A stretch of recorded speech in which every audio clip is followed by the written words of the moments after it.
തടിയിലേക്ക് എന്നെ കൂടെ കയറ്റിക്കൊണ്ടുണ്ടെങ്കിൽ ഇത്ര വണ്ടികളെ കണ്ടുകൊടുക്കായി ചോറൊന്നല്ല നിങ്ങൾ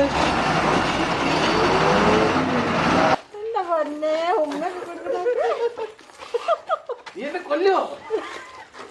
ബസ്സിൽ കയറി വിൻഡോ സീറ്റ് തന്നെയാണ് കാണേണ്ടത്. വിൻഡോ സീറ്റ് അതിന് ഏത് ചെറിയ പിള്ളേരൊന്നും ചോദിച്ചാൽ ഞാൻ വിൻഡോ സീറ്റ് വിട്ടു കൊടുക്കത്തില്ല. വിൻഡോ സീറ്റാണ് നമ്മുടെ power. Hi guys, it's me Sujith. അപ്പോൾ നിങ്ങളെങ്ങനെ എനർജറ്റിക് ആയിട്ടിരിക്കുകയാണ്? എനർജറ്റിക് ആയില്ലേ നിങ്ങൾ എനർജറ്റിക് ആയേ പറ്റൂ. കാര്യം എന്ന് വെച്ചാൽ നമ്മുടെ ബ്ലോഗ് കാണുമ്പോൾ നല്ല പവർ, നല്ല എനർജി ആയിട്ടിരിക്കണം. എനർജി ആയിട്ടിരിക്കുക, അല്ലെങ്കിൽ ഞാൻ നിങ്ങളെ എനർജി ആക്കും. അതാണ് നമ്മുടെ ബ്ലോഗിൻ്റെ പ്രത്യേകത എന്ന് പറയുന്നത്. അപ്പം ഇപ്പം ഞാനുള്ളത് വയനാട്ടിലാണ്. വയനാട്ടിൽ തന്നെ നമ്മുടെ അപ്പ് താണ്ട് കിടന്നുറങ്ങുന്നു. അതുകൊണ്ട് അപ്പുറത്ത് ബെല്ല കിടന്നുറങ്ങുന്നുണ്ട്. അപ്പോൾ ഞാൻ എന്തിനാണ് വയനാട്ടിൽ വന്നത്, എങ്ങനെയാണ് വയനാട്ടിൽ വന്നത്, എപ്പോഴാണ് വയനാട്ടിൽ വന്നത്, ഇതൊക്കെ കാണാനായിട്ട് നിങ്ങൾ ബ്ലോഗ് സ്റ്റാർട്ടിങ് തൊട്ട് കാണണം. അപ്പോൾ നിങ്ങൾ സ്റ്റാർട്ടിങ് തൊട്ട് കണ്ടുപോവാ.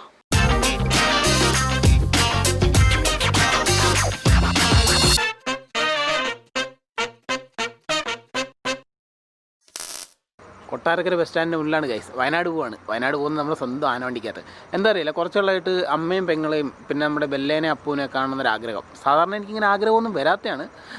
എന്താ അറിയില്ല, വന്നു. പക്ഷേ ഈ വന്ന ആഗ്രഹങ്ങൾ ഇങ്ങനെ നീട്ടിക്കൊണ്ടു പോകുന്നത് ശരിയല്ലല്ലോ, വെക്കുന്നത് ശരിയല്ലല്ലോ. അതുകൊണ്ട് ഡയറക്റ്റായിട്ട് പോകാമെന്ന് വിചാരിച്ചു. വീട്ടിൽ പറഞ്ഞിട്ടില്ല, അമ്മയടുത്തും ആരടുത്തും പറഞ്ഞിട്ടില്ല. ഒരു സർപ്രൈസ് ആയിക്കോട്ടെ എന്ന് വിചാരിച്ചു. പിന്നെ ഞാൻ ഇങ്ങനെ കഴിഞ്ഞ ഒരു ബൈക്കിൽ പോയൊരു സർപ്രൈസ് കൊടുത്തായിരുന്നു. പിന്നെ ഒരു ഹൈലൈറ്റ് എന്താണെന്ന് വെച്ചാൽ ഈ യാത്രയിലെ 8 മാസത്തിന് ശേഷം ബസ്സിൽ കയറാൻ പോവാണ്. കൊറോണ കഴിഞ്ഞിട്ടും കൊറോണയ്ക്ക് മുന്നേ ഒന്നും ബസ്സിൽ കയറിയിട്ടില്ല, കുറേ കാലമായി. അത് കയറുമ്പം നമ്മുടെ മിന്നലിൽ തന്നെ ആയിക്കോട്ടെ എന്ന് വിചാരിച്ചു. സൂപ്പർ ഡീലക്സ് നമ്മുടെ KSRTCയുടെ വയനാട് പോകാനുള്ള പ്ലാൻ വന്നപ്പോഴേ നമ്മുടെ ജോസിൻ്റെ വീട്ടിൽ പണ്ട് പോയ കണക്ക് ലിഫ്റ്റ് അടിച്ചങ്ങ് പോയാലോ, ട്രാവൽ വിത്തൗട്ട് മണിയാക്കിയാലോ എന്ന് ആലോചന ഉണ്ടായിരുന്നു. പിന്നെ നമ്മൾ ഈ ഒരു തവണ ചെയ്ത ബ്ലോഗ് തന്നെ പിന്നെയും ചെയ്യുന്ന പോറില്ല. അതുകൊണ്ടാണ് ആ ബ്ലോഗ് നിങ്ങൾ കണ്ടിട്ടില്ലേ, ഇവിടെ കാണും കേട്ടോ. അവിടെ പോയി നോക്കിയാൽ മതി. Travel without money in Kerala. അന്ന് ഞാൻ ലിഫ്റ്റ് അടിച്ചാണ് പോയത്. ഒരുപാട് വണ്ടിയിലേക്ക് കയറിയിട്ട് സൂപ്പറായിരുന്നു. കണ്ടു നോക്ക് നിങ്ങൾ.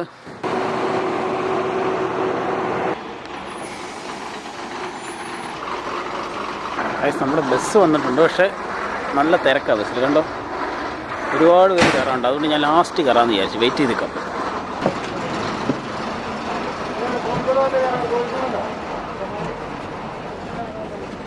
ബസ്സിൽ കയറി വിൻഡോ സീറ്റ് തന്നെയാണ് കാണേണ്ടത്. വിൻഡോ സീറ്റ് അതിന് ഏത് ചെറിയ പിള്ളേരൊന്നും ചോദിച്ചാൽ ഞാൻ വിൻഡോ സീറ്റ് വിട്ടു കൊടുക്കത്തില്ല.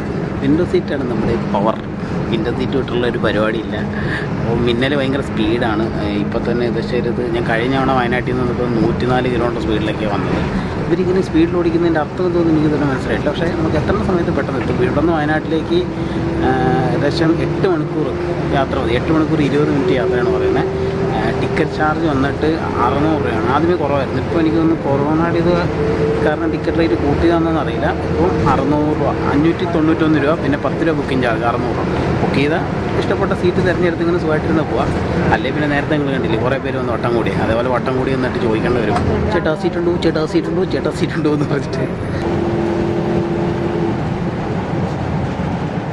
രാത്രി ബസ് എടുത്ത് കഴിഞ്ഞ് കുറച്ച് കഴിയുമ്പോൾ ലൈറ്റ് ഓഫ് ചെയ്യും. അതാണ് ബസ്സിൻ്റെ നിയമം, താർപോരിക്ക് പോയി. അതുകൊണ്ട് ഞാൻ കിടന്ന് കുറച്ച് ഉറങ്ങാൻ പോവാം.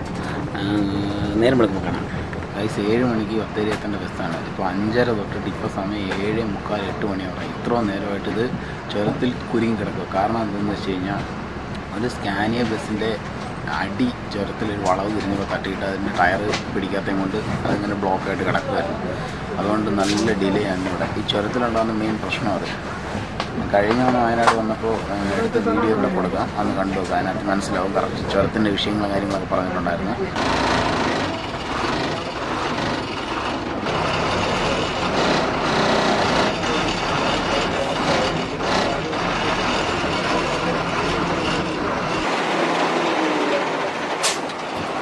തടിയിലേക്ക് എന്നെ കൂടെ കയറ്റിക്കൊണ്ടുണ്ടെങ്കിൽ ഇത്ര വണ്ടികളെ കണ്ടുകൊടുക്കായി ചോറൊന്നല്ല നിങ്ങൾ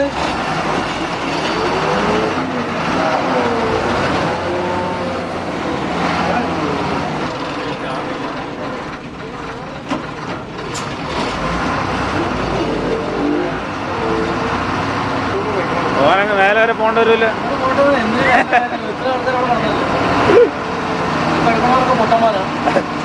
ഗൈസ് 4 മണിക്കൂർ ബ്ലോക്ക്, 4 മണിക്കൂർ ബ്ലോക്ക് കഴിഞ്ഞിട്ട് ഇപ്പോൾ ചുരത്തിൻ്റെ മേലെ കയറി. ഞങ്ങളുടെ വണ്ടിയാണ് ആദ്യമേ കയറി വന്നത്. ചേട്ടയുടെ പേരെന്തോ? എൻ്റെ പേര് റോയ്. എവിടെ സ്ഥലം? എവിടെ? ബത്തേരി തന്നെ. ചേട്ടൻ്റെ ഡ്രൈവിങ് പുള്ളി കണ്ടു കാണും നിങ്ങൾ. പുള്ളി അവിടെ നിന്ന് ചുരത്തിൽ നിന്ന് വണ്ടി എടുത്തോണ്ട് വന്നു. ഞാൻ വീഡിയോ എടുത്തിട്ടുണ്ടായിരുന്നേ.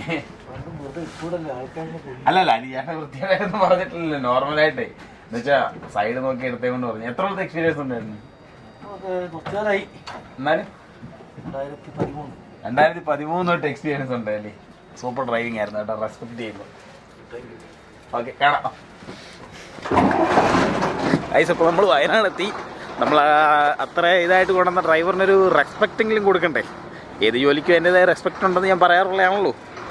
അപ്പോൾ ഇനി ഇവിടെ നമുക്ക് അടുത്ത പ്രൈവറ്റ് ബസ് പിടിച്ചിട്ട് വീട്ടിലേക്ക് പോകണം. അതാണ് എൻ്റെ അടുത്ത പ്ലാൻ. ഇപ്പോൾ ഉള്ളത് KSRTC സ്റ്റാൻഡില്ല, ബത്തേരി KSRTC സ്റ്റാൻഡാണ് ഈ പുറകെ കാണുന്നത്. ഈ ബത്തേരി കോർപ്പറേഷൻ എന്ന് പറയുന്നത് ഭയങ്കര നീറ്റ് ആൻഡ് ക്ലീൻ ആണ് കേട്ടോ. ഇവിടെ വരുന്നവർക്ക് മനസ്സിലാവും. അതിന് ഇവിടുത്തെ കോർപ്പറേഷൻ ഒരു അവാർഡ് കൊടുത്തേ പറ്റും. ഭയങ്കര നീറ്റ് ആൻഡ് ക്ലീനാണ്. ഇവിടെ വേസ്റ്റ് കാര്യങ്ങളൊന്നുമില്ല, റോഡിലാരും തുപ്പത്തില്ല, റോഡ് സൈഡിൽ ചപ്പചവറുകളില്ല, പ്ലാസ്റ്റിക് ഇല്ല, നീറ്റ് ആൻഡ് ക്ലീൻ. നമ്മുടെ ലാസ്റ്റ് ബസ് ഈ ബസ് വീട്ടിൽ നിന്ന് അങ്ങിപ്പോയി ഇറങ്ങാം. ഞാൻ ഇപ്പം അമ്മയെ വിളിച്ചായിരുന്നു. അമ്മ വിളിച്ചപ്പോഴും പറഞ്ഞില്ല വരുന്ന കാര്യം. അവിടെ ചെന്ന് നോക്കാം ഇതാവും. നമ്മുടെ ഫൈനൽ ലൊക്കേഷനിലെത്തി. ഇതാണ് എൻ്റെ വീട്. അവരൊക്കെ എത്തിരുന്ന് മിക്കവാറും കാപ്പി കുടിക്കുമായിരിക്കും, രാവിലെ അല്ലേ. എന്തോ അവസ്ഥ എന്ന് പോയി നോക്കട്ടെ. താണ്ട ഗൈസ് വെല്ലയും ഇത് നിൽക്കുന്നു. വലിയ അപ്പൂത്ത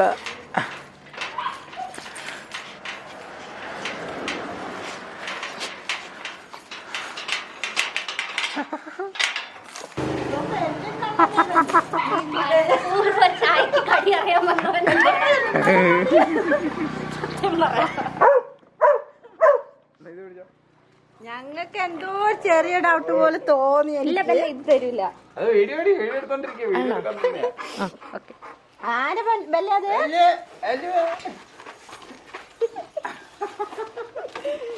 എന്താ പൊന്നെ ഉമ്മ കൊല്ലോ ഇറങ്ങി പോ.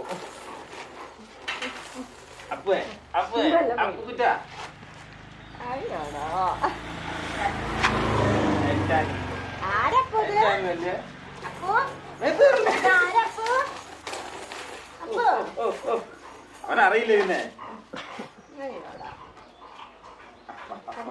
വാലൊടിയപ്പു.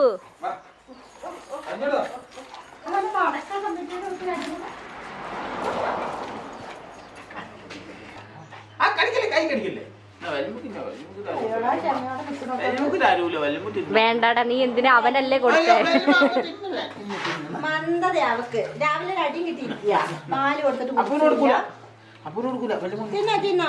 അയ്യോ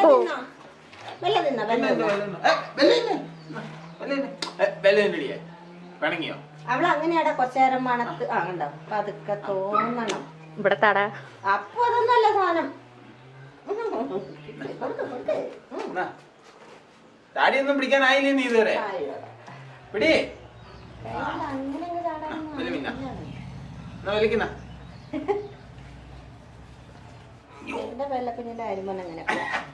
കളിച്ചല്ലേ? ഞങ്ങള് 15 കിലോ ഉണ്ട്. ഓ വേറൊരാളെ കാണിച്ചു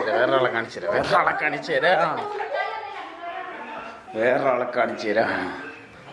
പങ്കു. ഇത് ഞാൻ പറയാതെ വരുമ്പോഴല്ലേ ഒരു രസം.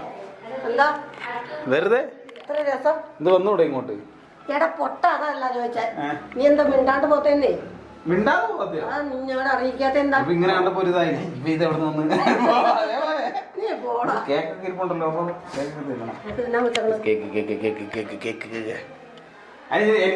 ഞാൻ ഇവിടെ വരുന്നത് നിങ്ങളെങ്ങനെ അറിഞ്ഞു? അപ്പൊ ഞാനില്ലെങ്കിൽ ഇങ്ങനെയല്ല അറിയാം. വന്നപ്പോ കണ്ടില്ലേ?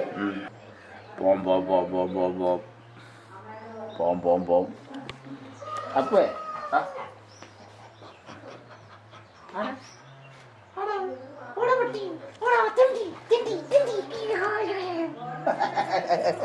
ഇടയ്ക്ക് സർപ്രൈസ് കൊടുത്ത് വീട്ടുകാർക്ക് ഇപ്പോൾ സർപ്രൈസ് ഇല്ലാതായിക്കൊണ്ടിരിക്കുകയാണ് ഗൈസ്. എന്തോ ചെയ്യാനാ. എന്നാലും കുഴപ്പമില്ല. എന്താ ഇതായിപ്പോയി, ഭയങ്കര ഡിലേ ആയിപ്പോയി. 4 മണിക്കൂറൊക്കെ ബസ് ലേറ്റ് ആയിപ്പോയി. അല്ലെങ്കിൽ രാവിലെ വരണ്ടായിരുന്നു. രാവിലെ കഴിഞ്ഞാൽ ഇവിടെ നല്ല മഞ്ഞൊക്കെ ഉണ്ടായിരുന്നു. ഇപ്പോൾ ഏകദേശം 11 മണി കഴിഞ്ഞു. അതുകൊണ്ടാണ് മഞ്ഞൊന്നും ഇല്ലാത്തത്. രാവിലെ വന്നിരുന്നത് പൊളിയായിരുന്നു. ഇങ്ങോട്ട് എന്തിനാണ് വന്നതെന്ന് വെച്ച് കഴിഞ്ഞാൽ ഇത്തവണത്തെ ന്യൂ ഇയർ നമുക്കിവിടെ വീട്ടുകാരോടെ ആഘോഷിക്കാമെന്ന് പറഞ്ഞ് വന്നതാണ്. അപ്പോൾ ഇനിയിപ്പോൾ എന്തായാലും ന്യൂ ഇയറിൻ്റെ ഒരു വ്ളോഗ് കാണും. അത് സൂപ്പറാക്കണം എന്നാണ് ഞാൻ ചിന്തിക്കുന്നത്. ഈ വ്ളോഗ് ഞാൻ ഇവിടെ സ്റ്റോപ്പ് ചെയ്യണം. അപ്പോൾ അടുത്ത വീഡിയോയിൽ പൊളിയായിട്ടൊരു വീഡിയോ ആയിട്ട് വരാം. അതുവരെയും ബൈ. ലൈക്ക് ചെയ്യുക, ഷെയർ ചെയ്യുക, സബ്സ്ക്രൈബ് ചെയ്യുക, കമൻറ്റ് ചെയ്യുക.